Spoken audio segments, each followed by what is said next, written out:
broadcasting as and people are still filtering in. Welcome back to Los Angeles, UCLA, and welcome to my panel. Panel is let me find the panel first. Sorry, session 28. Youth legislators showcasing pathways and strategies for impacting global decision making. And here before me, I have Richard Ortega. Richard? Ricardo, hi. Ricardo, Amanda, Elisa. Hello, everybody. Dr. Charity.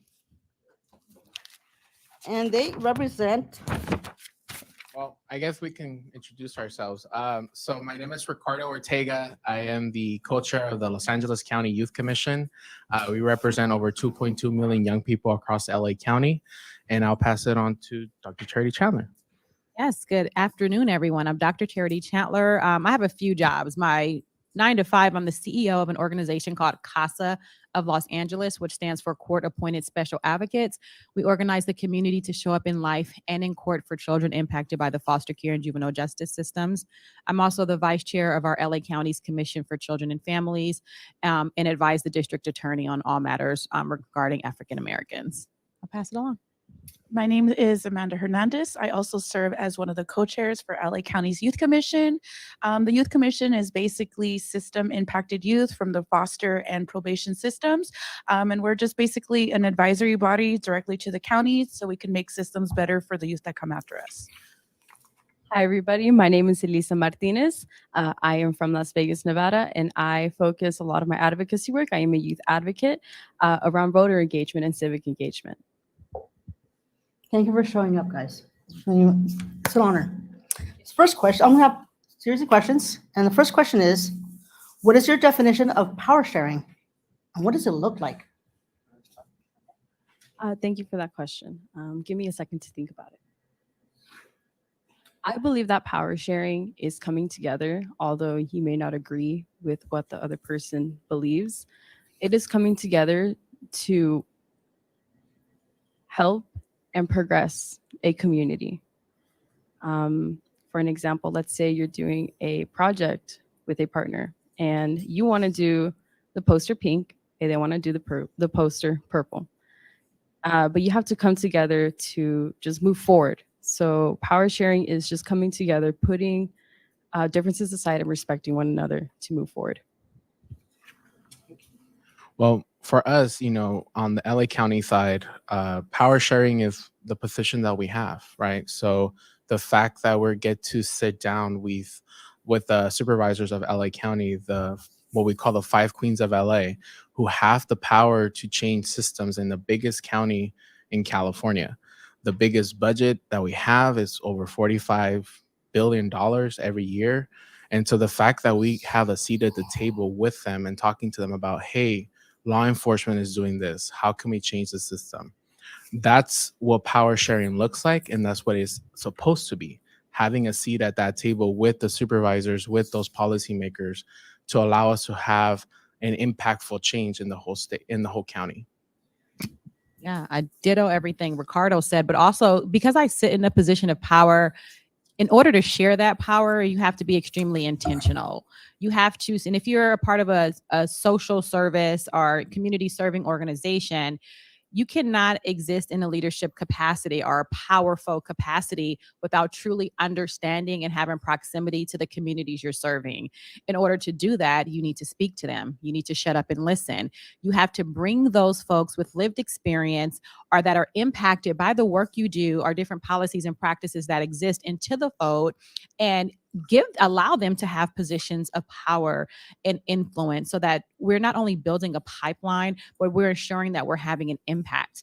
A lot of the things that we do from a position of power is oftentimes performative. It's you get the cute, fancy title, and then you're moving on with business as usual. You're not interested in being transformative or changing how we show up and changing what type of impact we have, because we don't have to share that power. No one's necessarily forcing you to share that power unless you get advocates that come in and demand a seat at the table. And so when you sit in a position of power, especially like me being someone who experienced the foster care juvenile justice system, experienced poverty, experienced homelessness, it's important for me that you leverage this power by sharing it with those that are often going to be overlooked, those are going to be ignored, those that may not have the fancy titles or even education to be invited to sit at the table, and making sure they are invited to sit at the table and sharing that power with them in various ways. Ditto to all they said as well. But for the Youth Commission, power sharing is we are 15 youth who have so much power to be able to tell the powers that be, this is what's going on. But even though we are 15, we still represent over 200,000 youth in the county. So it's being selfless and listening, as she's saying, to the people that are impacted by that. Even though we are all listening to different things, we need to come together to make a change on one item. So even though there's all these different concerns, how can we all come together for one concern to be able to make that change and move forward? And to me, that's being selfless. That's what power sharing is. Okay, next question. What is your definition and characteristics of a leader?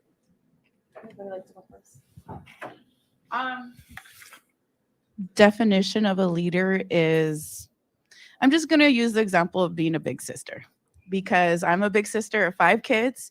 I'm an example to them. Things I do or say, they are following along, but also things they do or say, I can say, I showed you better than that. I didn't do that. And you can do it because I can do it. So I'm just going to use it of kind of being that bigger, older sibling. You know, I've had the privilege of my siblings say that they look up to me and I'm their role model, you know, like tears of joy while I'm doing something right.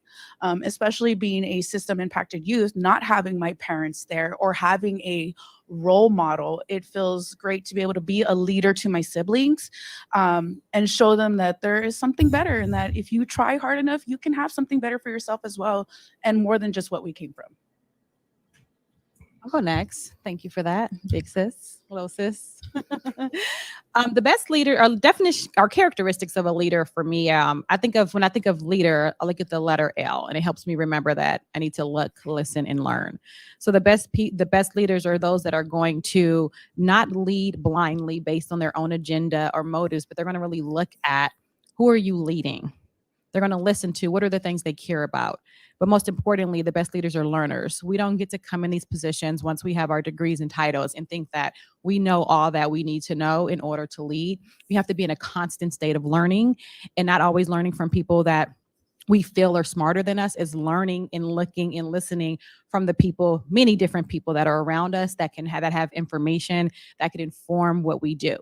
And once we do that, once we look, listen, and learn, we want to understand, who are we influencing? Who's going to follow me? Because in order to be a leader, you have to have followers, and you have to have followers that follow you because of how you're influencing them, how you're motivating them and encouraging to get to where they're going and to follow you on this path, or to, you know, advance or advocate for this initiative. But in order to do all of those things, you have to have confidence. You have to believe that you're a leader. You have to believe that you're the right person for this moment. And I was just telling my friend Luisa over here that, you know, my superpowers as a leader, especially as a Black woman who is system impacted and have been told from day one that I would never amount to anything or do anything, is self-love, self-worth, and self-validation.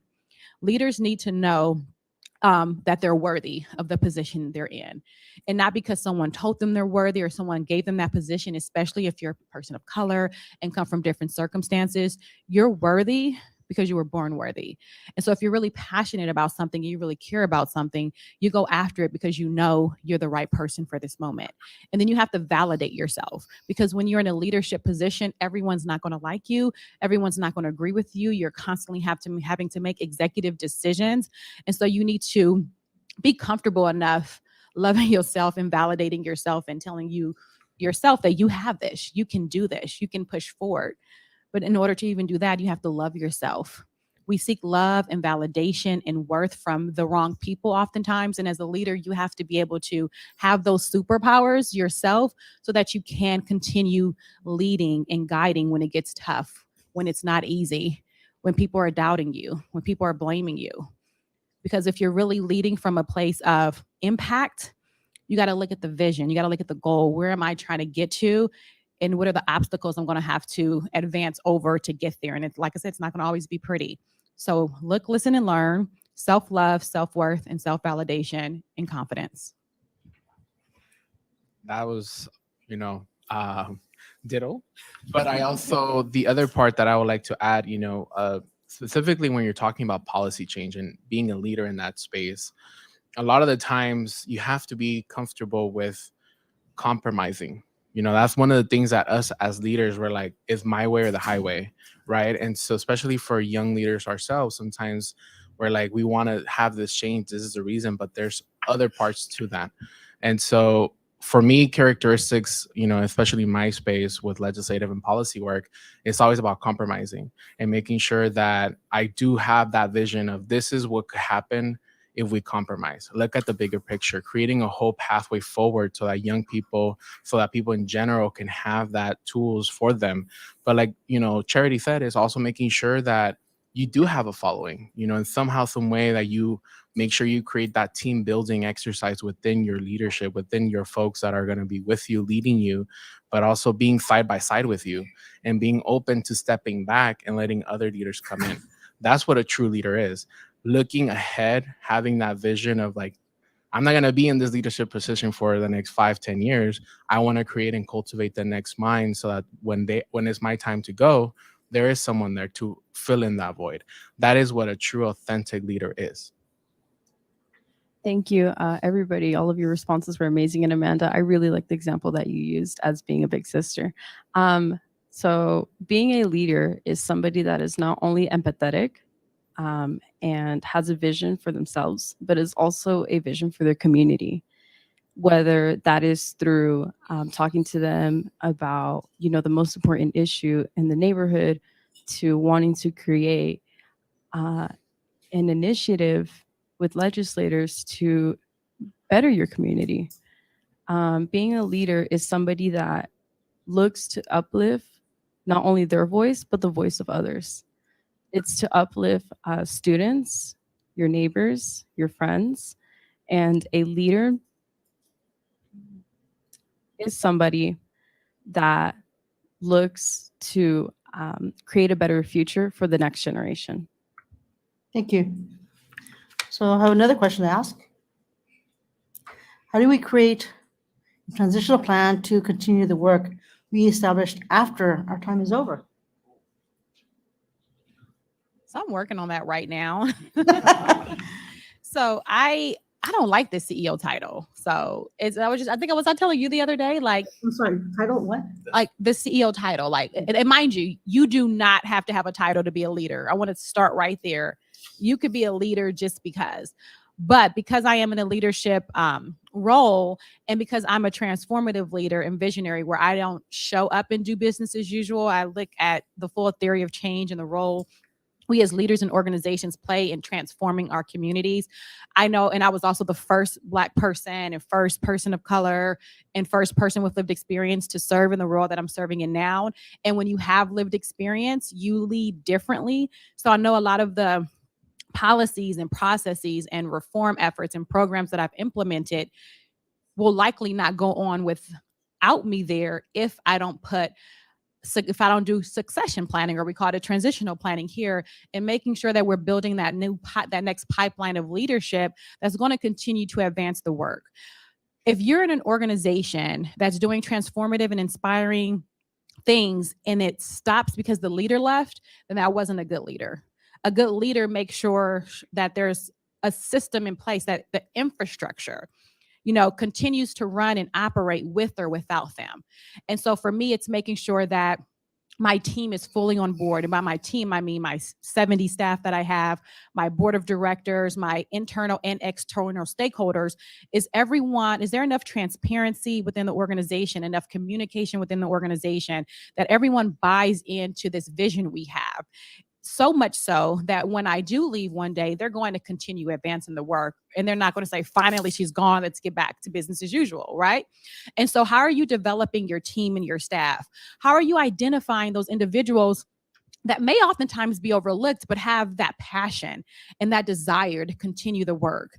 And how do you make sure you're equipping them with the skills and the tools and guidance, to continue the work. For me, it's doing a lot of modeling. It's making sure that those that I mentor or those that want to be developed are brought along on the journeys that I'm on. They're in those really deep meetings that staff aren't usually able to attend. They're in policy meetings with me. They're going with me when I'm meeting with the elected officials. They're sitting in budget meetings with me to really understand how the organization works and what informs our programs. Bad leaders are afraid of the person that's going to potentially come after them. I like to train people so good that one day I'm like, this person can take my job, and I'm okay with it, because that's what we want. And so it's not being intimidated by those that are coming that are smarter than you. I only hire people that are smarter than me, because if I'm the smartest one in the room, then we're in trouble. And I'm very smart, don't get me wrong. your girl's smart, okay? But if I'm the smartest one in the room, that means I'm around yes men. I'm around people that are just going to say yes to everything I want. They're not going to hold me accountable. They're not going to correct me when I'm wrong. They're not going to say, Charity, that program or that vision sounds good, but not right now. Or let's really put a plan in place. You want people around you that trust you, that are comfortable speaking up. But as a leader, you have to encourage that. You have to show your staff how to have courageous conversations, and you have to put them in positions where they can ultimately lead one day and continue that work, again, with or without you. So I believe that the way we can leave almost a mark on our generation is just empowering. So I'm going to use a personal story as an example. When I was in high school, I created the first established Latino student union, because there has never been an established Latino or Hispanic student union in my high school. And it took a lot of work to try to get people to join with me, because as president, I didn't want to be the only person, leading. I wanted a group of leaders with me to lead this change within the school, even though it is inside an institution. It made an impact on other students, because once we had our first meeting, it was incredible to see how many other Latino students or students who share a Latino background show up. And a leader is somebody that can have people show up for each other. Because when we show up for each other, that allows us to create a legacy for a message or even a demonstration for future generations that are going to come. So a leader also, like you said, Dr. Charity, a good leader is not afraid to have their position taken. It is almost like it actually makes me really happy to see when I see young people just take the initiative after I did. When it's almost like planting. When you place the seed, it grows. So being what we can do to ensure that other generations continue to flourish is making sure that we uplift them, whether that is through small initiatives to big changes. Well, I think also, like I was saying, when it comes to the next generation and creating that whole new mark right on that new leader. And so making sure that not only do you allow space for them to take that spot, but also making sure that there is enough understanding of what the role is, right? Because a lot of the times, when you create that transition, sometimes you have your idea of like, this is what the leadership looks like. This is what my mark was, build on that. But also having that flexibility of that leader's going to come in and change some things, add more to it, right? So being open-minded to having that change, but also making sure that, like Charity said, what I call shadowing, making sure that you take different people into different spaces that they want to step in, because at the end of the day, they're going to take that spot, whether that is because you didn't let them or you were in that, having that space that you were like, you know what, that's my space, you're not going to come in. They're going to find a way. If you have the ambition to fill in a spot, you're going to make it happen some way or another.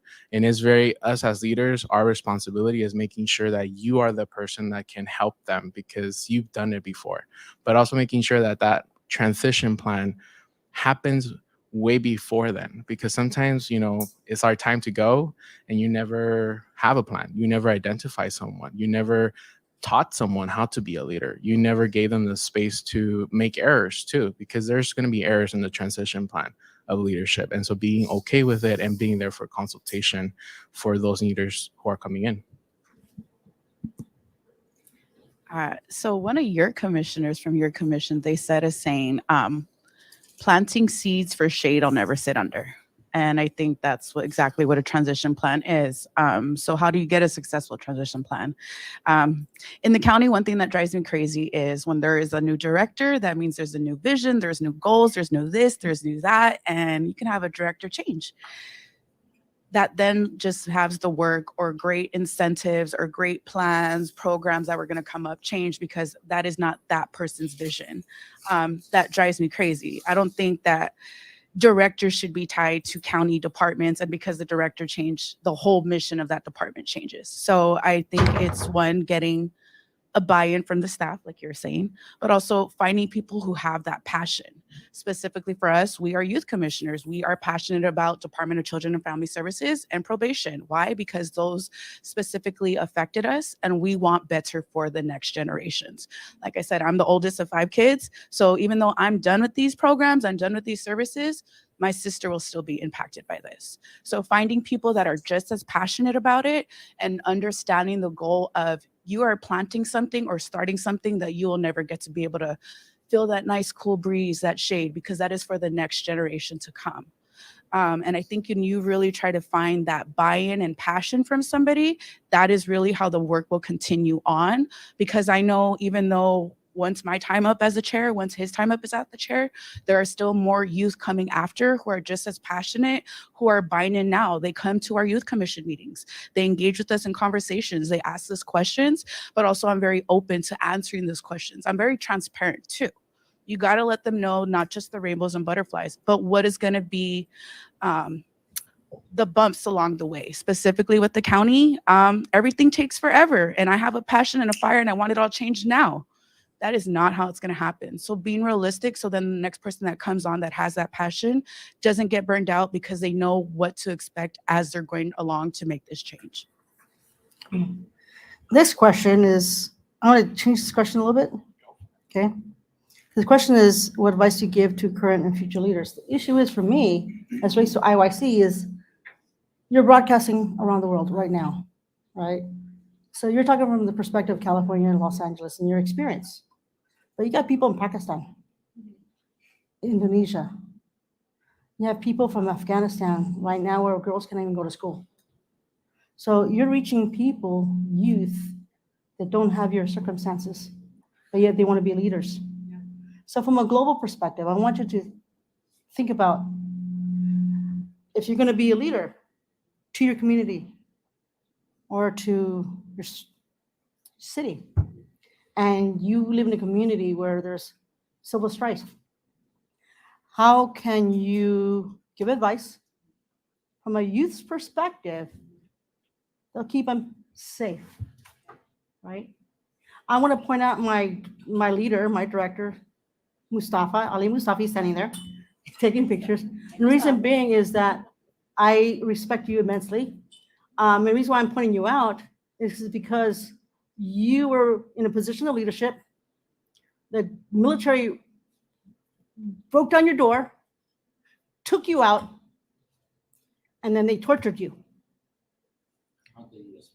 No, but in your country, he was. What country? See, you we in? weren't shocked if that was the answer. No. What, Ali? What country were you in? So imagine you're looking at this man, right?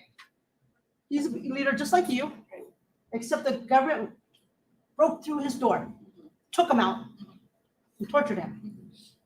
You have people around the world that are looking at you who are having similar circumstances.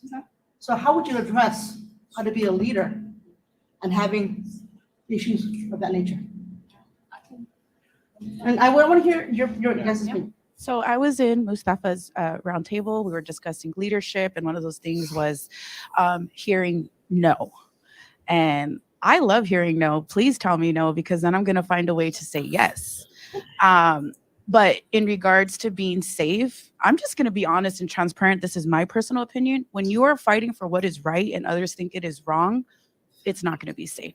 But you can find ways to find others that are like-minded like you and try to find resolutions. And I mean, it's just being realistic, like if you are in somewhere where it's not safe, I'm privileged, I'm here in America, I'm not in anywhere where I have to worry about women's rights or anything. I can speak up freely and say whatever the hell I want and not have to worry about that. So to say it's not going to be safe, like I think that's just being really honest, but there's ways to do it right. I don't like to be told no. So I'm just going to use the example of like, I want time off. If I tell you I want this day off and I already found somebody to cover my shift, how are you going to tell me no? And I think also for youth, it's better to ask, I'm going to say it like, ask for forgiveness, not permission. Find a way to make it happen, because once they see that it's happened, what are you going to say? It's not possible? It is. I just showed you it is. Be mindful, do it in groups, and just, if you know what is right, you're not going to care. How do I say this? If you know what is right, you're not going to care what's going to stand in your way, because you know what is right and you're going to stand up for it no matter what it costs. And I truly believe that. I truly believe that the best leaders are those that have experienced some shit. Okay. Statistically, I should not have graduated high school, should not have went to college, should be in prison, homeless, experiencing incredible poverty. When I was in the foster care system, I was sex trafficked. I was abused. I wanted to die. I wanted to give up on life. And when I decided to live, when I demanded a place in this world to just be, to be peaceful, I didn't even want to be an advocate. I just wanted to, and I got pregnant when I was homeless at 18 years old. And for my son, I wanted to live. For him, I wanted to make sure he was entering a world that I knew he was entering a world that wasn't going to love him, that was going to potentially put him through systems and put him through harm. And I felt this immense responsibility to protect him. But in order to protect him from this harsh world and the reality that I faced, I knew I had to become everything they said I couldn't be. Everything. Again, I didn't rely on other people to tell me what I can do, what was possible, what was capable. I went through that list of everything they said I couldn't be, I shouldn't do, I couldn't fight for, and went after it. But in order to lead others, you have to first lead yourself. You have to lead yourself out of that mindset of depression and defeat and living and dwelling in the what happened to you. I'm not saying forget it, because you never forget it. And that's what drives you. You remember it, but you use that experience, that trauma, the abuse, the exploitation, and you show them that you are more than that you are not going to be defeated or limited or shamed into not becoming something or doing something. Because I was exploited, and in the way in which I was exploited was pretty public, it's easy for people like me to just not become anything. And it's hard for me to even say that, because by living in the shadows, it's a form of protection for yourself. Because you don't have to talk about your story. You don't have to be vulnerable. You don't have to insist that people see you for something valuable and of worth. You don't have to demand change. You can just hide, because no one will expect anything other than you. They expect people like me to fail, to not become anything, to crawl into a hole and pit of shame, failure, and defeat. But you say, F that. I'm going to be everything you said I couldn't be. And I'm going to start, like I said earlier, by loving myself, by validating myself, by believing that I'm worthy. And you cannot lead others if you don't believe that you're supposed to be leading. And it's not always leading an initiative. It's leading yourself to go into the next phase of your life, saying that I can go to college. I can go get a job that others said I shouldn't be doing, or that I'm not smart enough to do, or capable of doing. It's taking those incremental steps to go after the things your heart desires. And through that, and it's overcoming fears, it's overcoming anxiety, it's overcoming the no's. The road to yes is paved with no's. And true leaders, when you finally get there, you realize that you had to go over those bumps. You had to go through those valleys. You had to jump over those hurdles. You've had to be spat on and looked down upon and told you're not good enough, but realizing that it's all a necessary part of your development and growth as a leader. And then you'll look back and say, wow, I did everything they said I couldn't do, overcame everything they said I couldn't overcome. And now I'm in a position to lead others to do the same. So whether you're leading something around, global warming or criminal justice or, the safety and protection of women, whatever it is, you have to take that self and personal charge first to get yourself in a position to even advocate for other people. If you can't advocate for yourself, what business do we really have advocating for other people? And the crazy thing is, it's actually easier to advocate for other people than to advocate for yourself. So it's weird, but regardless of what you've been through or what you've experienced, you are worthy. Wherever you are in the world listening to this, you are worthy of crawling out of that and being so much more than that. And do not let it limit you, and go after everything, no matter how small that they said you couldn't have or couldn't be or couldn't do. And that's the first step to becoming a leader.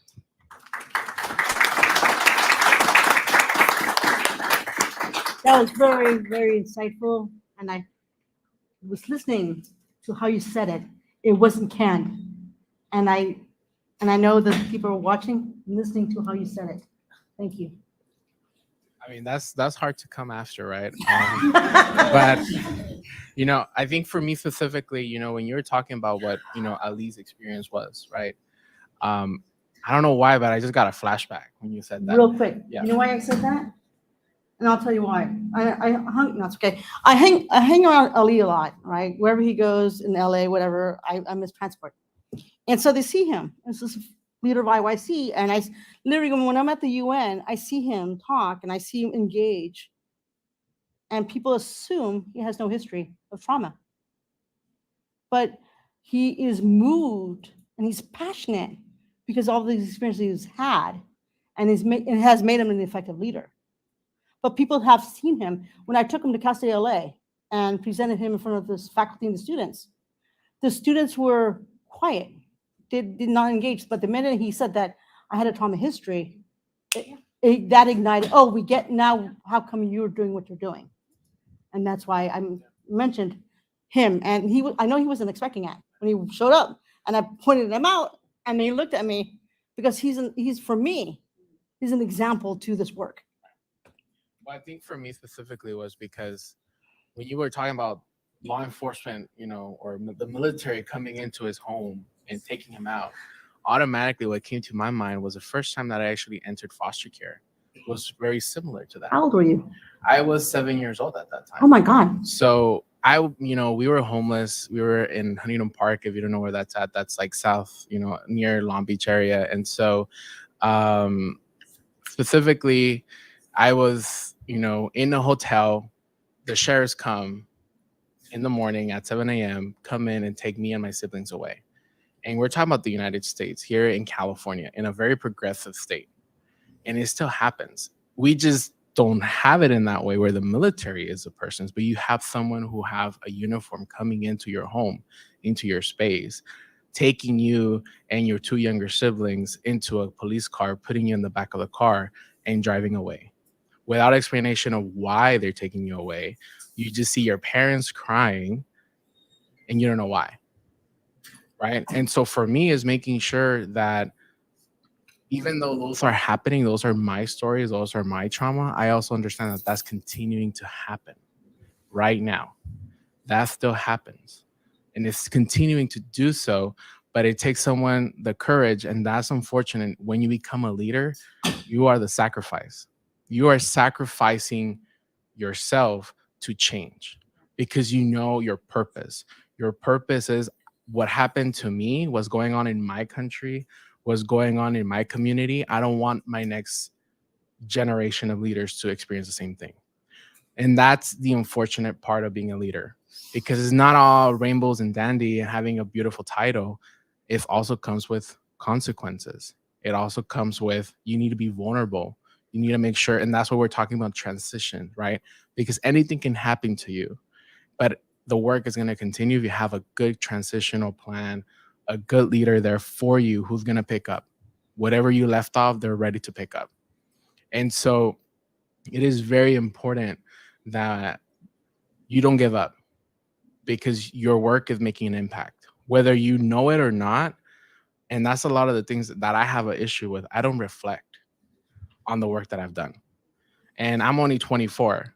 And the fact that, I was able to change some laws, that I was able to work on that and help the next generation of leaders have a very, not untraumatic, but in a way alleviating that trauma, right? So making sure that you also take time to reflect of everything that you have done. And if you haven't done anything, maybe start doing something very simple, talking to people, exploring different ways, and just having conversations. And that's the best way that ideas come. That's the best way that you can build on something or create something that does not exist.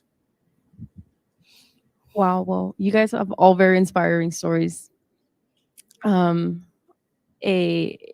It's hard to say that I have a traumatic story that leads into my advocacy work, but I do want to say to those around the world who have faced harsh consequences for attempting, I appreciate you for taking that risk of having to face, I don't know what kind of consequences you may have to face, but whether it is harsh, you are seen and you're appreciated not only by us here, but by those who see you in your community.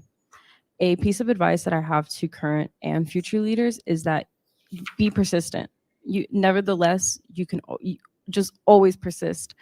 I have been in positions where I have been looked down upon, not only as a woman, but as a Latina woman. Sometimes I have been shut out. I have been spoken over, and I have been discriminated, saying that I don't belong in these spaces because of my background, that I don't relate to other people. So continuing and persistent, even though when you're constantly told no, like Amanda said, being told no is fun because you get to find a way to keep going. It's like, okay, you tell me no, well, I'm going to change your answer. You want to persuade this person to agree with you, to make them say yes. So I want the current leaders of right now to continue what you are doing, because what you do now may feel like it's nothing, but it is going to be very impactful in the long run. And to future leaders, we are waiting for you. We are waiting for you to take that initiative to start so we can uplift you. Thank you for the current leaders of right now for everything that you guys are doing. Real quick, I just had a comment here on YouTube. It says, relating to you. It says, what an inspiring story. You are a strong man. Thank you for sharing with us. I have no idea where he's come from, but I know he's somewhere in the world. No, I'm just letting you know. Literally, people are commenting. Yeah. So. I'm sorry? No, nothing. No, what? No, I was saying I don't know where to go from there, but okay. No, but what I'm saying is, like, from my perspective, because I do a lot of conferences, right? And we were organizing this panel and other panels. I said, look, we want youth to be honest in their description of their answer, so to speak, right?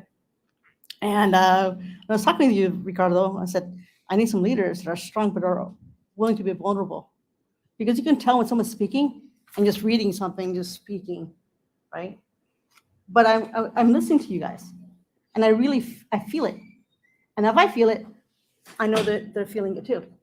That's why he responded to you, because he heard you, and he knew that you were being genuine, and you motivated him. I don't know where he's at in the world, but you motivated a person outside of the United States. So thank you. So relating to that, leadership, there's also imposter syndrome. Even though you are a leader and you continue being a leader, you will always face imposter syndrome. So how do you address that?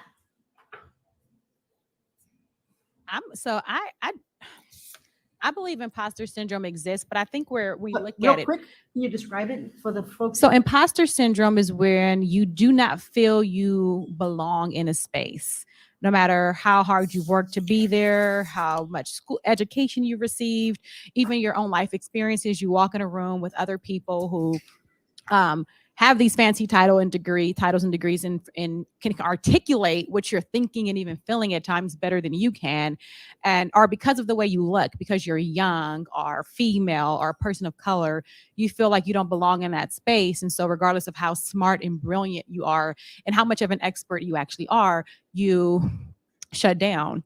You are silenced in a way. You don't, articulate your thoughts and opinions. You don't contribute in the powerful way that you can because you feel that you do not belong there. That's kind of like my long definition of imposter syndrome. But for me,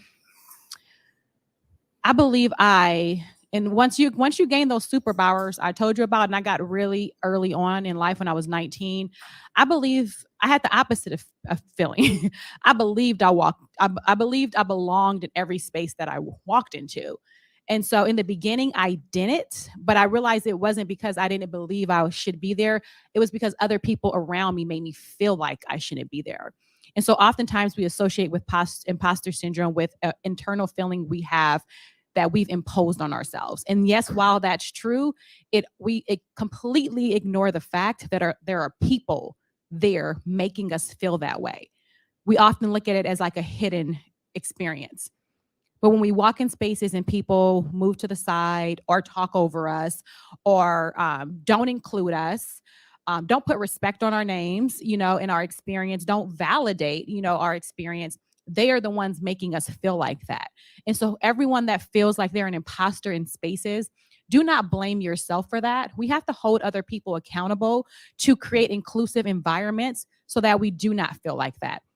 This whole inviting people with lived experience or that are younger or look different into spaces is new. It didn't used to happen before. In California, I was the first person with lived experience ever to sit on a statewide board with the Board of State of Community Corrections Juvenile Justice Subcommittee in my early 20s. I've been the youngest in every powerful leadership position I've ever had, the only in every leadership position I've had, and the only Black, the only woman, in my 20s, whatever the case. And because of that, I experienced an extraordinary amount of just isolation and being excluded and being looked down on and being treated as if I wasn't smart enough or worthy enough. And we have to cut that out. And I'm talking to leaders specifically that are watching this. When we have young people that are brilliant and passionate and people with lived experience that want to be a part of solving our world's problems, and oftentimes they have better answers than you because they're more proximate to the issues, we need to move over and share that power. We need to create environments that are inclusive, where they feel they belong, so they do not feel they're an imposter and not contributing in the way we need them to. We need them to. And a lot of that stems from folks being intimidated. I was told oftentimes that I need to be humble. Charity, you need to humble yourself. And that would only come from people who knew they were mediocre and were intimidated by my brilliance. Remember that. If you know you're smart and brilliant and someone tells you you need to humble yourself in a professional setting when you're bringing the heat, it's because they're mediocre and they know they're going to be outed because they're intimidated by the brilliance you're bringing. So don't think that you're too young or because you're from a certain environment or culture that you do not contribute. And you'll have those feelings. But again, in my opinion, it's not because of inadequacies or inefficiencies you have. It's because the people around you are assholes and are making you feel that way. Can we cuss? Okay. All right. Yeah, you're all good. But you, y'all grown, right? Y'all 18 and over. By the way, tell me about you. You're encouraging their growth. I think it's also, what Charity was saying, people intimidate, us. And for me specifically, I have a fancy title, right? But I still have sometimes imposter system, whatever that word is. Imposter syndrome. That word. And so, I came in yesterday and Ruby was like, this is a very powerful guy. Everyone that I was introducing myself, and I was like, that's not me, right? I don't have that. But one of the things that reminded me was like, wait a minute, I am actually a power guy, like I do have, experiences. And I think it goes back to even when you're in a leadership position, even when you have a fancy title, you sometimes get that, but you also have to reflect, because yesterday I was like, wait a minute, no, I have done this, I've done that, I have friends here, I have friends over there. So yes, I am a powerful guy. Yes, I should claim that and show it. And so just because, you know, you are sometimes even when you have that title, you still get imposter syndrome. So it's making sure that just you keep reflecting and reminding yourself and building up your confidence to say, hey, this is who I am. This is the title that I have. I might not be a millionaire being able to afford these mansions that are here, but Yet. I mean, but you know, I'm only 21, bought my home. That's, you know, a confidence booster in itself. Buying a home in California is very expensive. So to be able to do that when I'm 21, that's powerful to me. I can say to these powerful leaders that, you know, are in legislator policy, and I'm like, do you have a home? Renting. They're renting. So it's like, you know, so just making sure that you can push back and find in your toolbox powerful tools that you have as leaders. I was like, oh my God.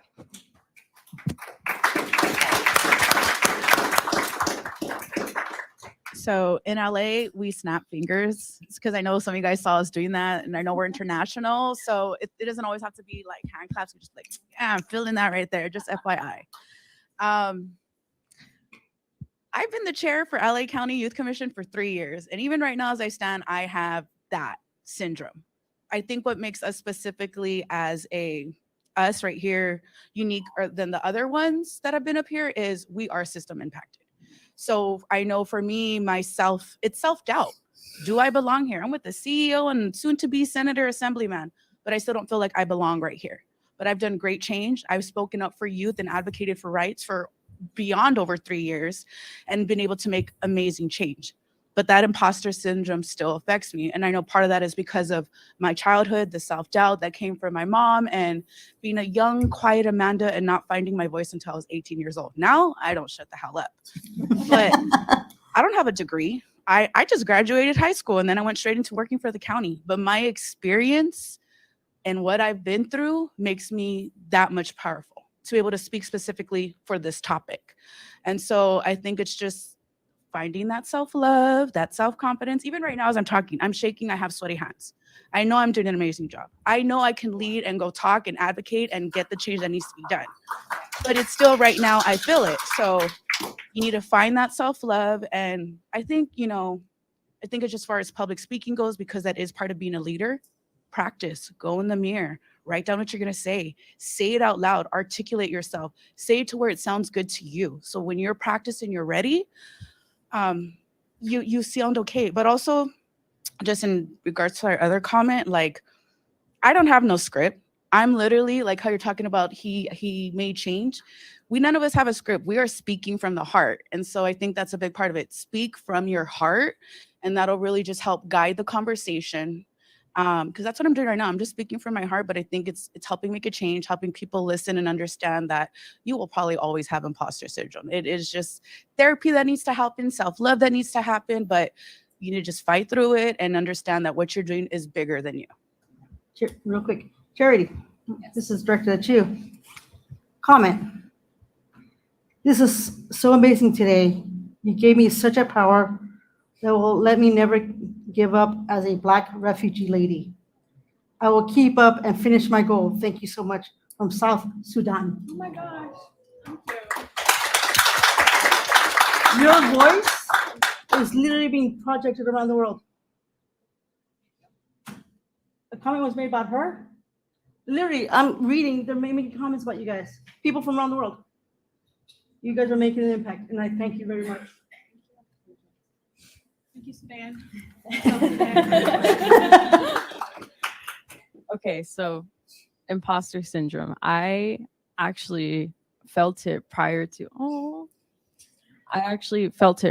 being here, and even up on the stage. I feel like I haven't done enough in my work to even be up here and talking to not only the youth in this room, but around the world. I'm going to use a personal story. I was awarded, I'm sorry, I was not awarded. I was recognized by the I was recognized by the Gender Policy Council and the First Lady in this past October 2023 for my civic engagement efforts. And I felt like I did not belong. I was one of the 15 girls chosen. I was one of 15, I was one of the girls chosen with a cohort of 15 girls across the nation. They told us that there was more than 1,000 applicants. I don't recall the number exactly, but I felt like I did not belong, or I felt like I have not done enough to even be recognized and acknowledged across the nation. And being here today, I also felt the same, that I feel like I have not done enough to be here in front of all of you. But that's an imposter syndrome. That's the voices in the back of your head telling you that you're not enough, and that you're not doing good enough. Or even, remembering the past experiences also can affect how you feel when you're in these kind of spaces. So it's just realizing your worth and remembering that I actually have done enough. I think I have done more than enough to deserve to be in the space that I'm in today. And I hope that, anybody else that does tend to feel imposter syndrome, know that you belong in the space that you're in. I just wanted to add to that. I've been doing a lot of reflecting right here. One of the things, and we also have to think about, where does that come from? Where is that root coming from?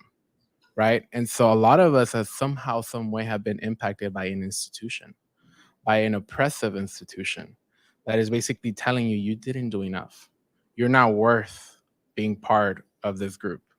Right. So acknowledging that there is a more deep rooted issue and oppression of systems, of governments that tell you, sometimes directly and sometimes indirectly, telling you you're not enough.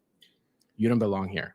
So it's making sure that you say, like Amanda and everyone said here, is like making sure that just because they're telling you you're not enough, you're going to show them that you are more than enough, that you do belong there, that at some point you're going to take their spot and you're going to change it.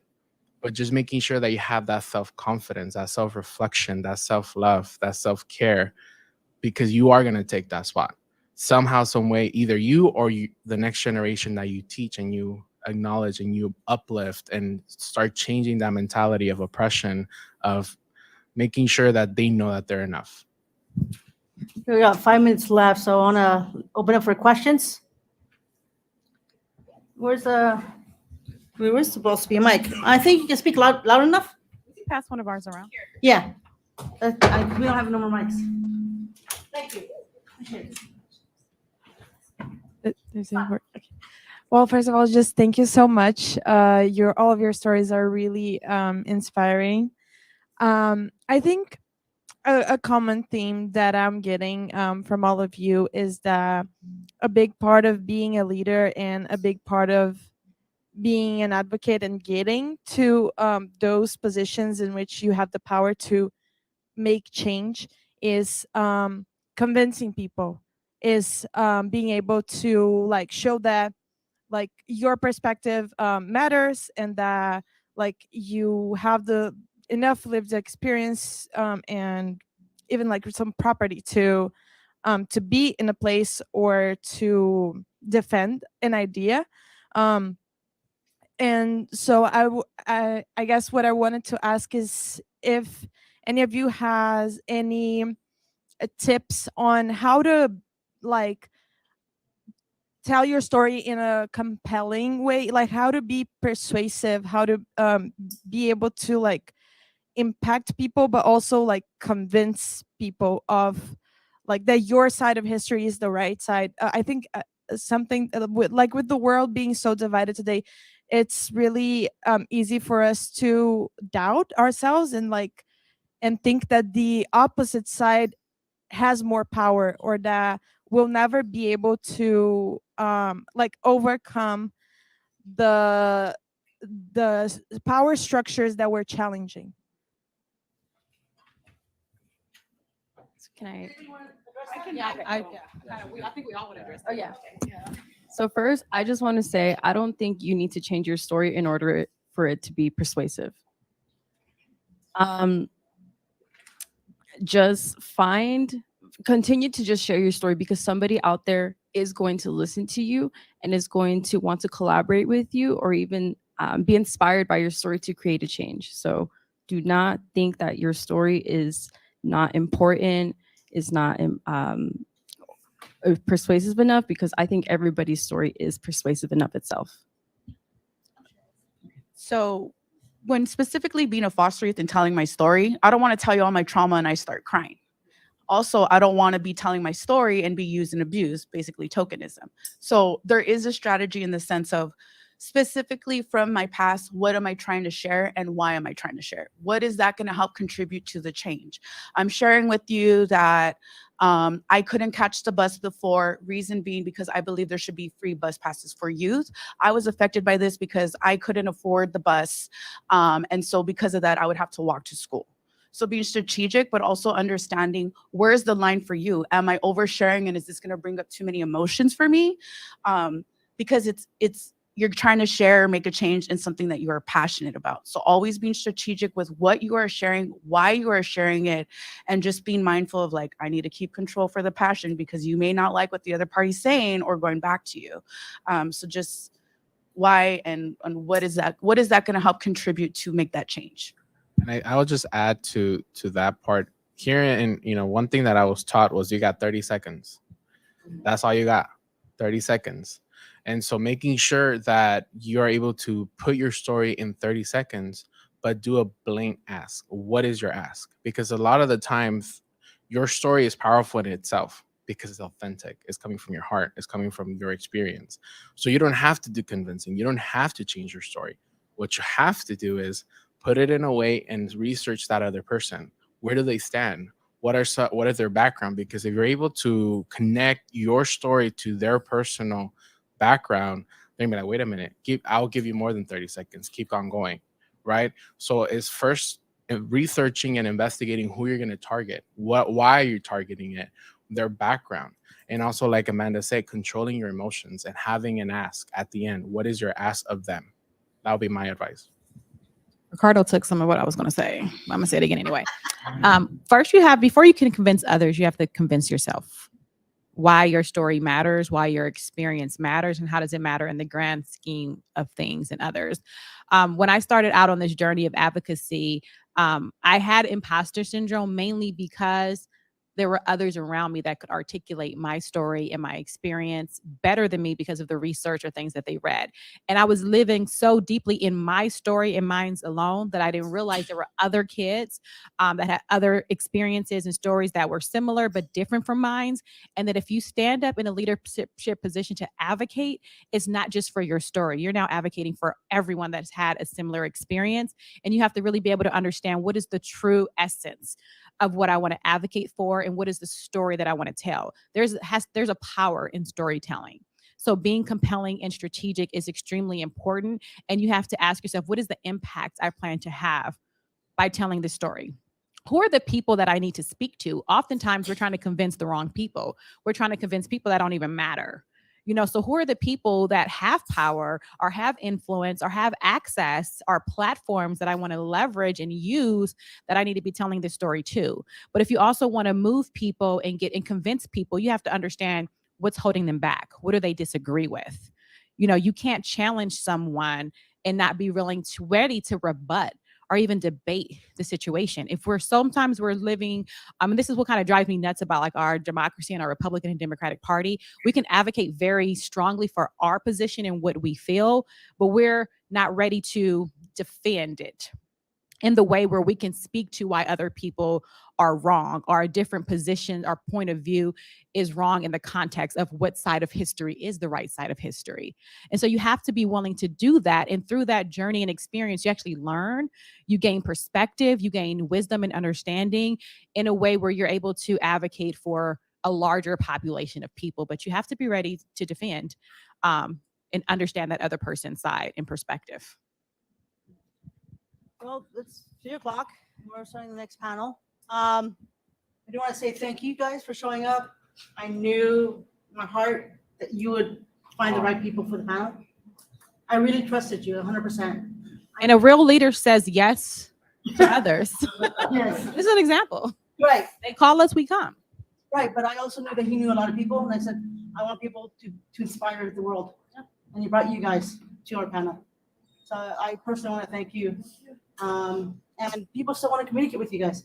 So as relates to IYC, we want to have this type of panel leadership in IYC. So if you guys want to get involved with IYC, let us know and we'll bring you on board. Thank you very much. Thank you, everyone.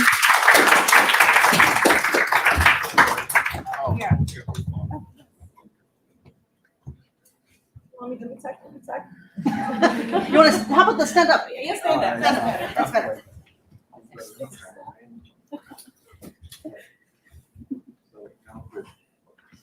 Hold on. There we go.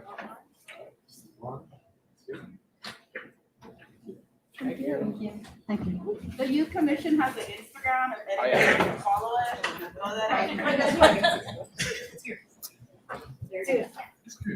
Alrighty. Yes. We turn this off.